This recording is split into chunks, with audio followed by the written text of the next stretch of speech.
Oi, pessoal, vamos estudar então, nesse capítulo, o formalismo da mecânica quântica. Começaremos pelo espaço, tentar entender o espaço de Hilbert. Nos dois últimos capítulos, temos visto várias propriedades interessantes de sistemas quânticos simples. Algumas delas são características acidentais de potenciais específicos. Por exemplo, o mesmo espaçamento dos níveis de energia para o caso do oscilador harmônico. Outras propriedades serão mais comuns em sistemas quânticos. E é bom, nesse capítulo, comprová-las de uma maneira mais geral e de uma vez por todas. Exemplos dessas propriedades são o princípio de incerteza e a ortogonalidade dos sistemas estacionários. Então, tendo isso em mente, o objetivo desse capítulo é reformular a teoria de uma forma mais formal e poderosa. E nesse capítulo não há nada genuinamente novo. A ideia é fazer com que seja consistente o que já temos descoberto em casos específicos. A teoria quântica, ela se baseia em duas construções: funções de onda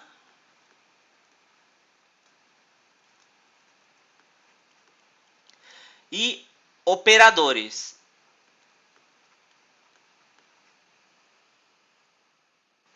As funções de onda, elas representam o estado de um sistema e os operadores representam os observáveis desses estados de uma partícula ou um sistema. Matematicamente, as funções de onda, elas se encontram dentro da definição de vetores abstratos.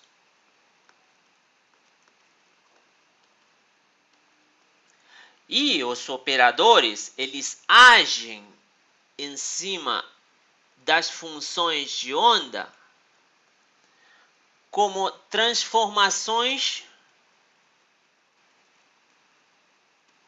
lineares. Essas transformações lineares, elas agem em cima desses vetores abstratos.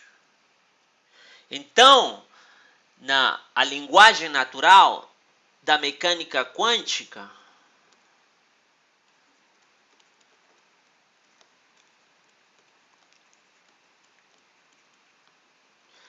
ela é a álgebra linear. Então, se você nunca estudou álgebra linear, seria bom dar uma lida no apêndice do livro do Griffiths. Mas eu tentarei explicar com muita calma. Bom, se você não conhece nada sobre álgebra linear, você pelo menos conhece alguma coisa de vetores. Só que eu vou dar uma definição um pouco mais geral da qual você pode conhecer. Então, suponha que você tem um espaço n-dimensional. Um vetor em esse espaço de n dimensões, ou seja, vou colocar aqui o vetor alfa, ele está representado pelas suas componentes a n, um grupo de valores a n em uma base ortonormal.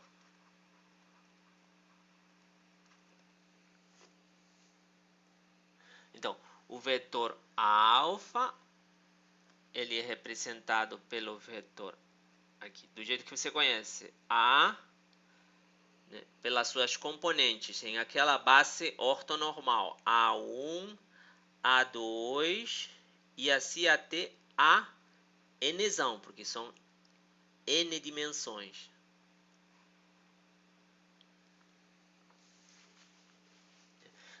Podemos definir o produto interno aqui.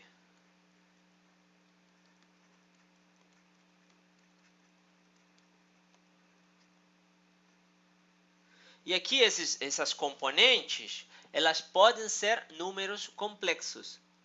Então, o produto interno de dois vetores alfa, beta, né? E aqui eu já estou usando a notação de brackets, né? Essa parte aqui, quando você tem ele assim desse jeito que está aqui, isso é um catch. E quando está assim, dessa maneira, isso é um bra. Então, o produto interno, ele estaria definido, assim, já que são números complexos, podem ser números complexos, né? Estaria definido assim.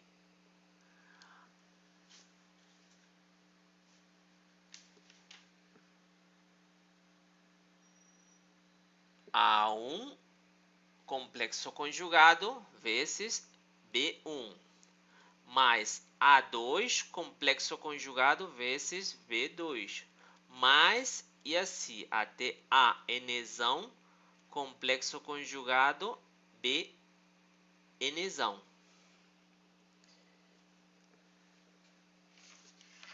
As transformações lineares, elas são representadas através de matrizes. Transformações lineares. Através de matrizes. E essas transformações lineares, na sua forma de matrizes, elas agem em cima dos estados, né? Representados pelos vetores, os estados do sistema, seguindo as regras da multiplicação matricial.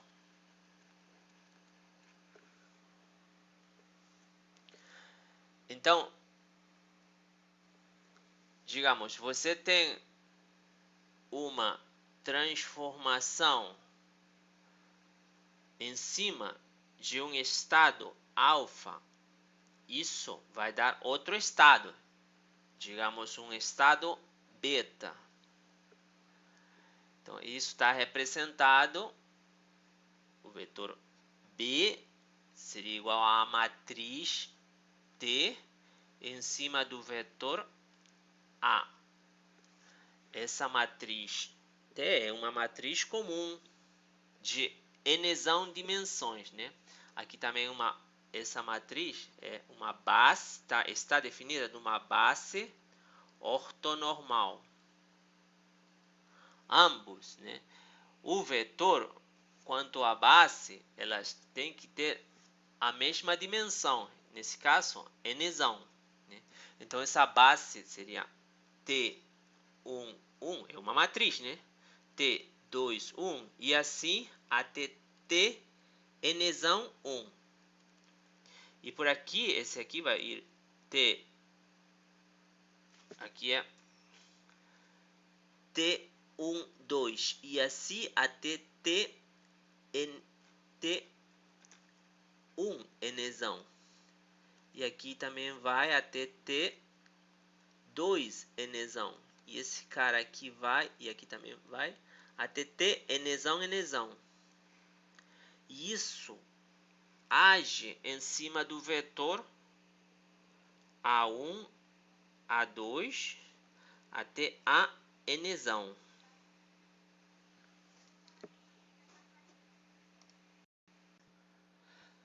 Pessoal, aqui eu vou abrir um parênteses e vou ir direto ao ponto. Eu vou explicar aonde queremos chegar.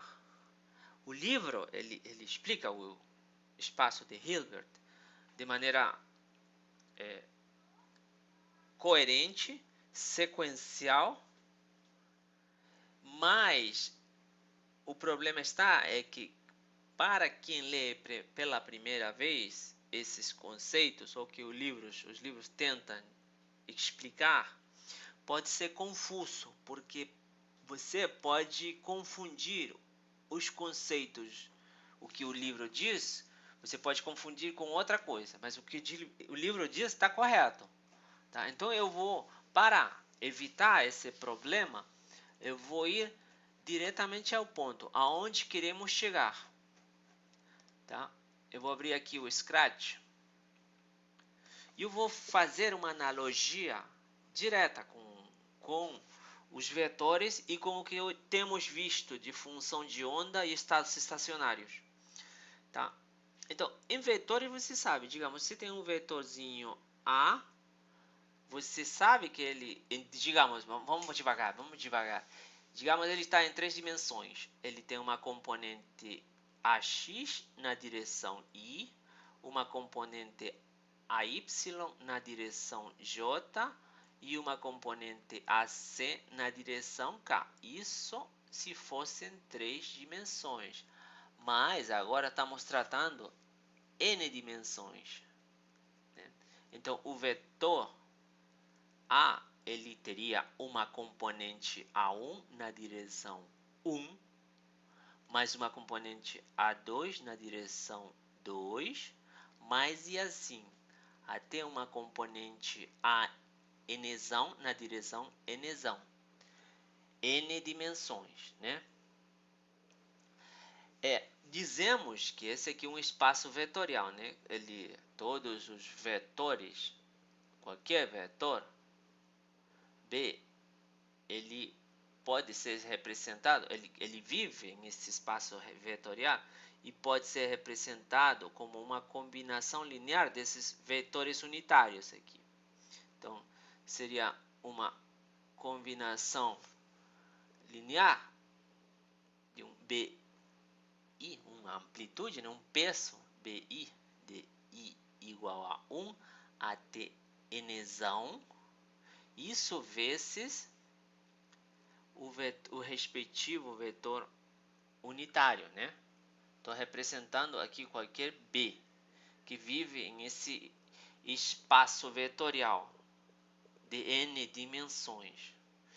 Agora, em mecânica quântica, tínhamos a função de onda psi de x, de qualquer tipo, né?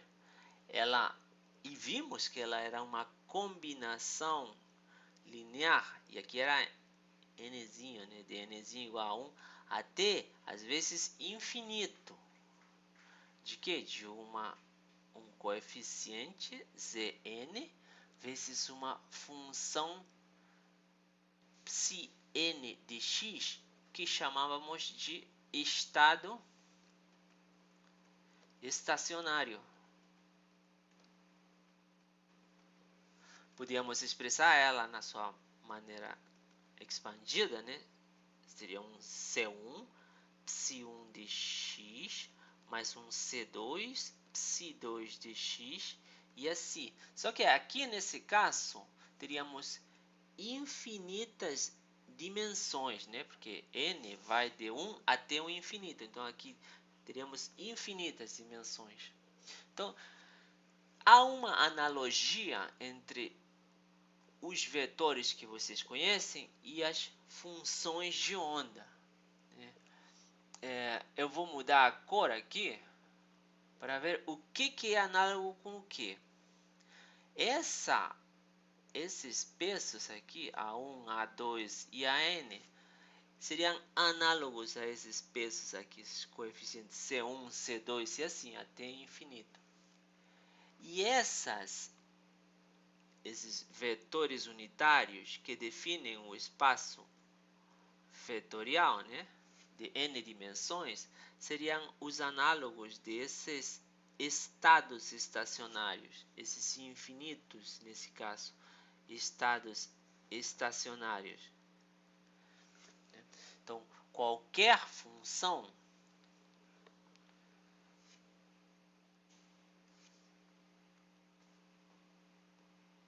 vou mudar para branco, qualquer função φ, vamos só mudar o nome, φ de x, não confundam com esse φ que tínhamos visto antes. Eu vou até mudar aqui só para não causar confusão com o φ, que era a função temporal, né? Vou botar outra função aqui, sei lá, uma função assim, φ também, só que agora tá diferente daquela outra. Dx, ela que vive nesse espaço aqui, conhecido, né, como o espaço de Hilbert.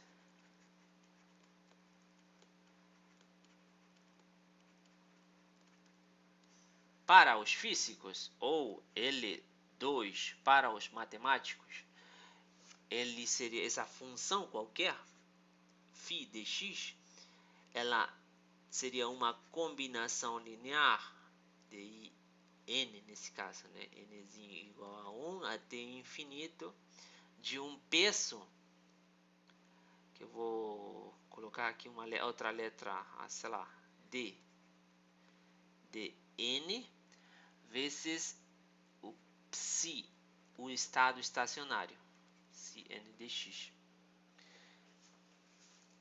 Então,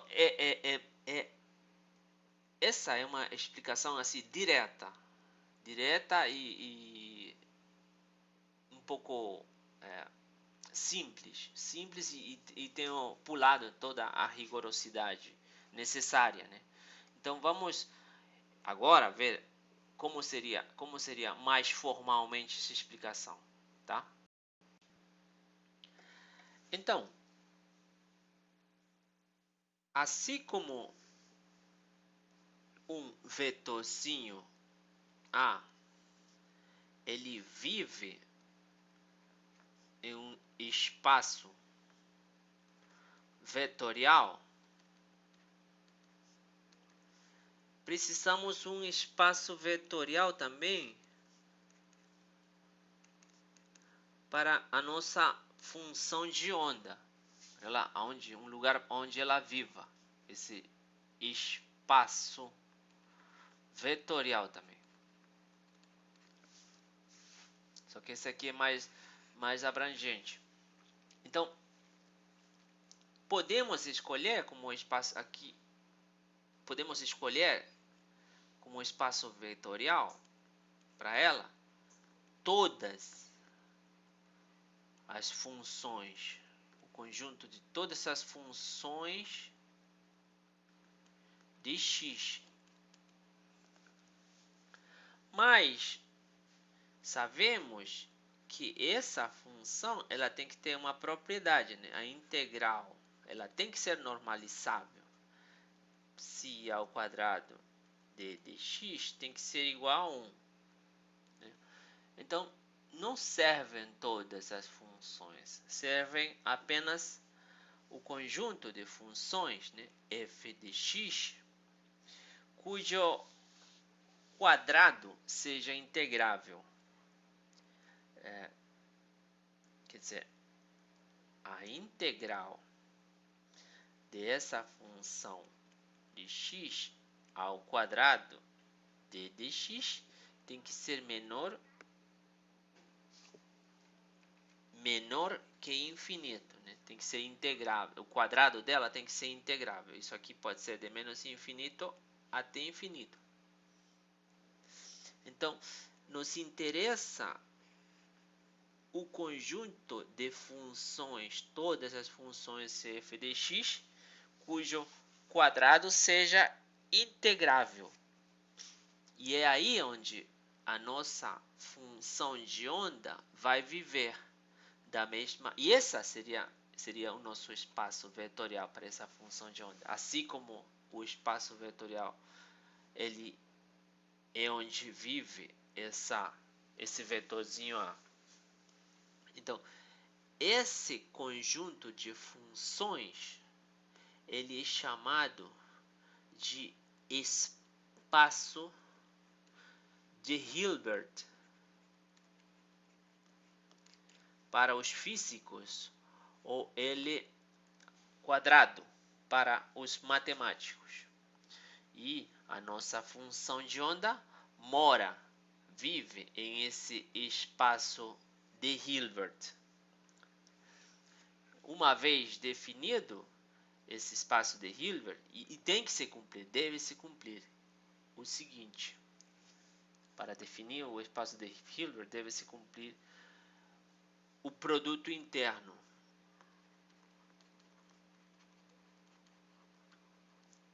de duas funções, f de x e g de x. Então, esse produto interno ele está definido assim.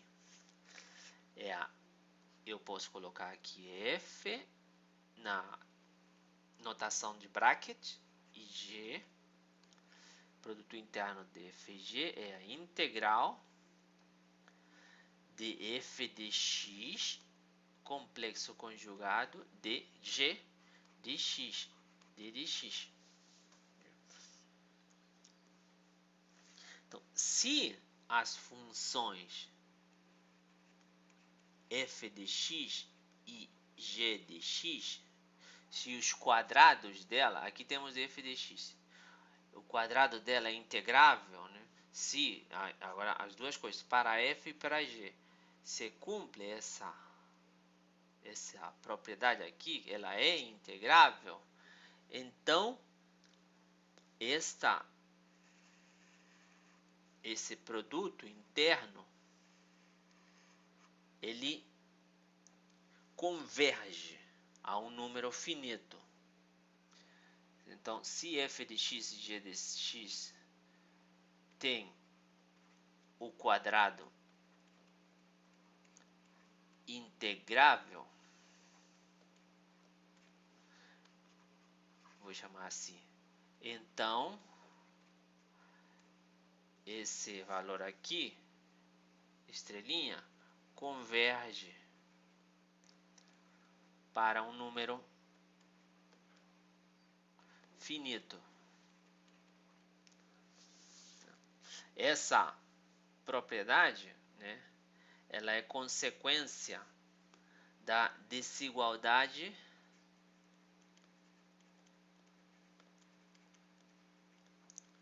de Schwartz.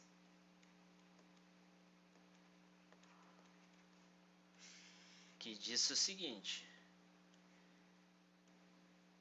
integral de menos infinito até infinito de 1a a b, tá? Vamos botar aqui de 1a a 1b, onde a pode ser menos infinito e b mais infinito.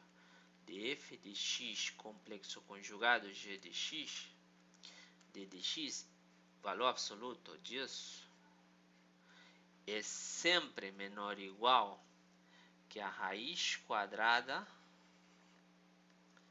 da integral de menos de AB, né? De A a B do quadrado, né? De f de x e a integral vezes a integral de A a B do quadrado de g de x ao quadrado, né? Então, se f de x e g de x são integráveis, então esse f de x é integrável, esse valor é finito, então se cumpre, né, essa propriedade. Quer dizer, se isso aqui é integrável, f de x ao quadrado é integrável e g de x ao quadrado é integrável, essa raiz quadrada é um número finito. Então, esse valor aqui é menor ou igual que um número finito, então ele converge. Então, se cumpre essa propriedade aí, esse valor aí, ele converge para um número finito.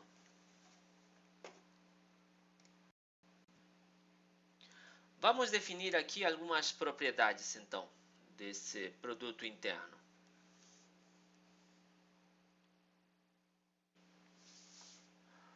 O produto interno de G vezes F é igual ao produto interno de F vezes G complexo conjugado. O produto interno, eu vou botar aqui assim.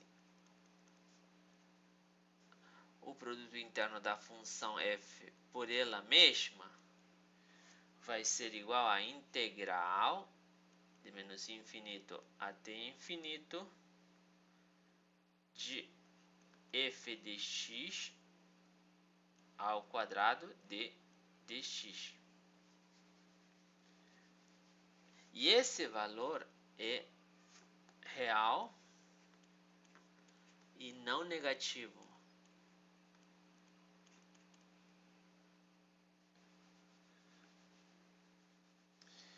E ele é zero, esse valor é zero, se somente se f de x, sim, vou colocar aqui, se f de x é igual a zero.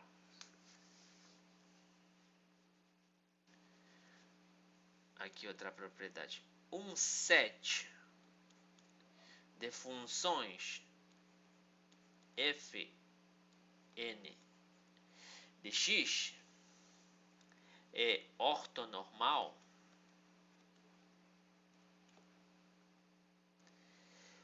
se essas funções são normalizáveis, né? normalizadas.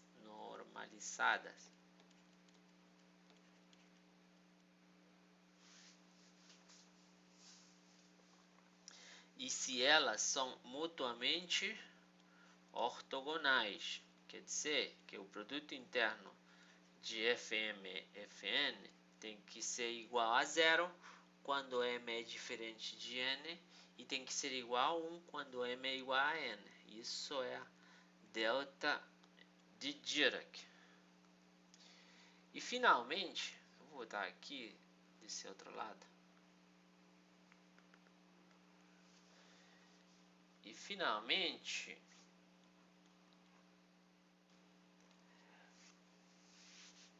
um set de funções, novamente, fn, é um set, né, de funções fn, é dito completo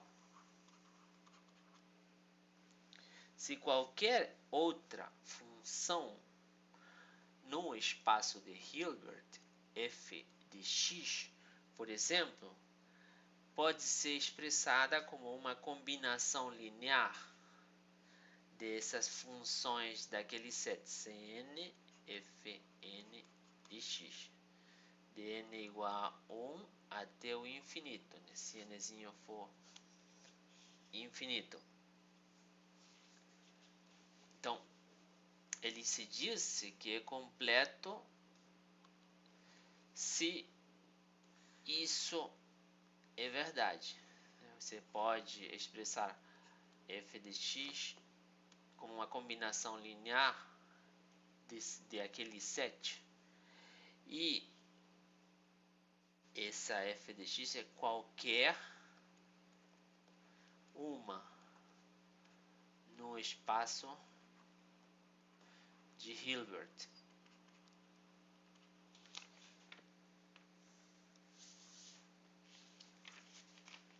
E se essas funções, se esse set de funções fn quer dizer, elas são ortonormais,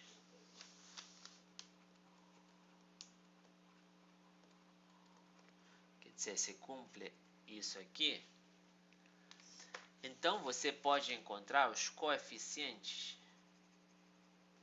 Cn como o produto interno de Fn, F.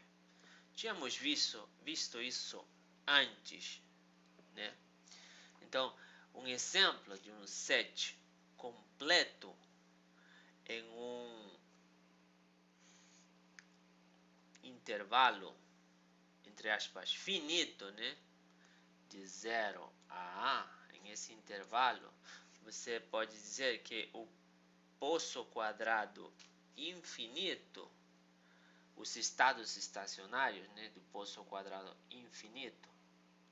Então, poço, vou apagar aqui.